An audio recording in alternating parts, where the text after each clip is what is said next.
আব্দুর রহিম আপনি লিখেছেন, আমি সৌদি আরবের দাম্মামে থাকি। আমরা ৩ জন এক রুমে থাকি। আ আমার ২ জন রুমমেট বিভিন্ন অপরাধের সাথে জড়িত। যেমন হারাম উপার্জন, পরকীয়া, জুয়া, আলেম বিদ্বেষ, নামাজ না পড়া ইত্যাদি। এখন আমি কি তাদের সাথে একই রুমে থাকতে পারি কিনা? ভাই আব্দুর রহিম, শরিয়ার দৃষ্টিকোণ বলতে গেলে, জায়েজ না জায়েজ বা আইন বলতে গেলে বলব যে তাদের সাথে থাকাটা মৌলিকভাবে হারাম নয়। তবে আপনি চেষ্টা করা উচিত যে নেককার, দিনদার, পরহেজগার, মুত্তাকি মানুষদের সঙ্গী হওয়া, তাদের সাথে থাকা। তাহলে কি হবে? আপনি নিজেই ঈমান এবং আমলের উপরে অব্যাহত থাকতে পারবেন, টিকে থাকতে পারবেন, নিজের ঈমান আমলের রক্ষা হবে। আর সেই সাথে এ ধরনের মানুষজন যারা আছে তাদের সাথে থাকার ফলশ্রুতিতে আপনার মধ্যে যে খারাপ প্রবণতা বা খারাপ অভ্যাস গড়ে তোলার আশঙ্কা আছে, গড়ে ওঠার আশঙ্কা আছে, এটা থেকে আপনি বেঁচে থাকতে পারবেন। আল্লাহ তাআলা বলেছেন, ইয়া আইয়ুহাল্লাযীনা আমানু তাকুল্লাহ ওয়া কুনু মা'আস সাদিকিন, হে ঈমানদারগণ তোমরা আল্লাহকে ভয় করো, তাকে অবলম্বন করো এবং সাদিকিন বা সত্যবাদী যারা আছেন, নেককার যারা আছেন তাদের সঙ্গে থাকো। এজন্য আপনি চেষ্টা করবেন ভালো মানুষের সাথে থাকার। দেলোয়ার হোসেন লিখেছেন, আমি একটি বালিকা উচ্চ বিদ্যালয়ে চাকরি করি। ইসলামী দৃষ্টিতে চাকরির বৈধতা সম্পর্কে জানাবেন। পর্দা রক্ষা করা আমাদের জন্য ফরজ। সাধারণত বালিকা উচ্চ বিদ্যালয়ে যদি আপনি শিক্ষকতা করেন বা চাকরি করেন, সেখানে পর্দা রক্ষা করাটা আপনার জন্য কঠিন বরং অসম্ভব অনেকটা। যদি সেরকমটিই হয় যে নিশ্চিত সেখানে আপনাকে পর্দা লঙ্ঘন করতে হয়, তাহলে সেটা নাজায়েজ হবে। আমরা অনেকে এক্ষেত্রে নানান কুযুক্তি দিয়ে থাকি। আমরা মনে করি যে রাস্তাঘাটে গেলেও তো আমাদের অনেক চোখের গুনাহ হয়, তাহলে আমাদের চাকরি করা কেন নাজায়েজ হবে? মূলত একটা হলো যে আপনার ইচ্ছার বাইরে বা আপনার অজান্তে বা হঠাৎ হয়ে গেছে যেটা আপনার নিয়ন্ত্রণে না। আরেকটা হলো আপনি জেনে শুনে আ গুনাহ করতে হবে। আপনি সেরকম জায়গায় প্রতিদিন যাচ্ছেন। আপনি জানেন যে সেখানে আপনাকে গেলেই গুনাহে লিপ্ত হতে হবে। অর্থাৎ আপনি চাইলেও নিজেকে সেভ করতে পারেন না। এরকম যদি হয় তাহলে সেক্ষেত্রে সে চাকরি করা আপনার জন্য জায়েজ হবে না। আর যদি আপনি নিজেকে সেভ করার কোনো ওয়ে থাকে, কোনো রাস্তা থাকে, তাহলে অবশ্যই সেটি জায়েজ হবে। এমডি জিহাদ আপনি লিখেছেন, ভাই মোরতাদ হয়ে গেলেও কি তার সঙ্গে আগের মতো সম্পর্ক রাখতে হবে? সাধারণ কাফিরের সাথে সম্পর্ক স্বাভাবিক রাখতে হবে যদি তারা আমাদের রক্ত সম্পর্কীয় কেউ হয়, বাবা, মা, ভাই, বোন। তারা যদি সাধারণ অমুসলিম হয়, তাহলেও তাদের সাথে সুসম্পর্ক বজায় রাখা, আত্মীয় হিসাবে তাদের কল্যাণ কামনা করা, তাদের সাথে সম্পর্ক রক্ষা করে চলা, এগুলো আমাদের কর্তব্য বা শরিয়া নির্দেশিত। কিন্তু মোরতাদ হয়ে যাওয়াটা সাধারণ কাফের হওয়ার মতো নয়, বরং এটা কুফুরির সর্বোচ্চ জঘন্য স্তর। যার কারণে ইসলামের শরিয়ার বিচার ব্যবস্থায় দণ্ডবিধিতে মোরতাদের মৃত্যুদণ্ডের বিধান শরিয়া রেখেছে পরিষ্কারভাবে। এ মর্মে নবী করিম সাল্লাল্লাহু আলাইহি ওয়াসাল্লামের হাদিস রয়েছে এবং সমস্ত ফুকাহা একরাম একমত।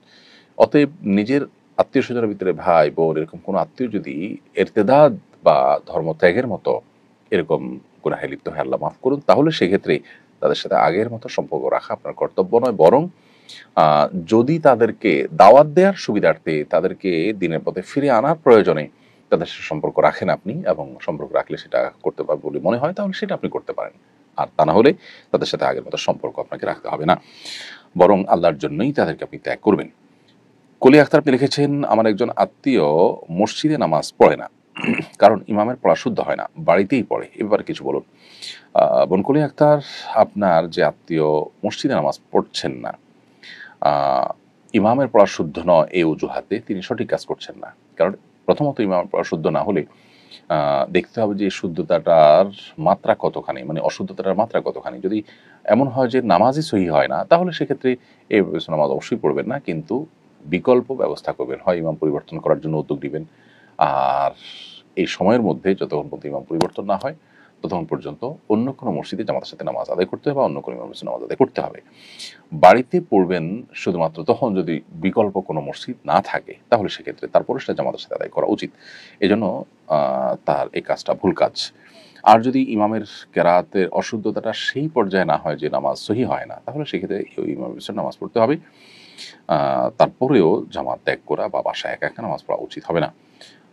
এরপর প্রশ্ন হলো, আমার হাজবেন্ড রেশন পায় প্রতি মাসে। রেশন চাকুরিজীবী এবং তার স্ত্রী সন্তানের জন্য দেয়া হয়।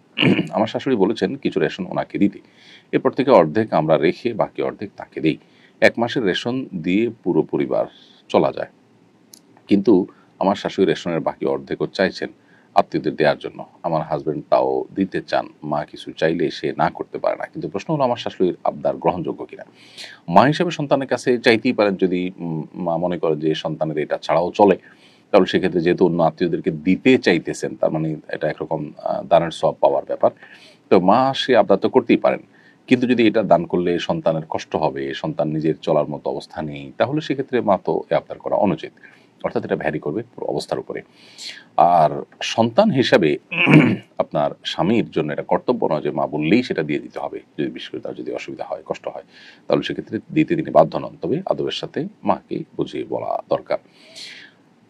আমরা একটি কনফারেন্সে গিয়েছিলাম, সেখানে আমি মুসাফির। আসরের নামাজ পড়ার সময় আমাকে ইমামতির জন্য বলা হয়। ওখানকার বাকি 90% প্লাস মুসল্লি মুকিম ছিলেন। আমি বললাম, আমি তো মুসাফির, আপনাদের মধ্য থেকে মুকিম একজন ইমামতি করেন যাতে আমিও পূর্ণ 4 রাকাত নামাজ পড়তে পারি। এখানে ইমামতি ছেড়ে দেওয়াটা কি উচিত হয়েছে কিনা?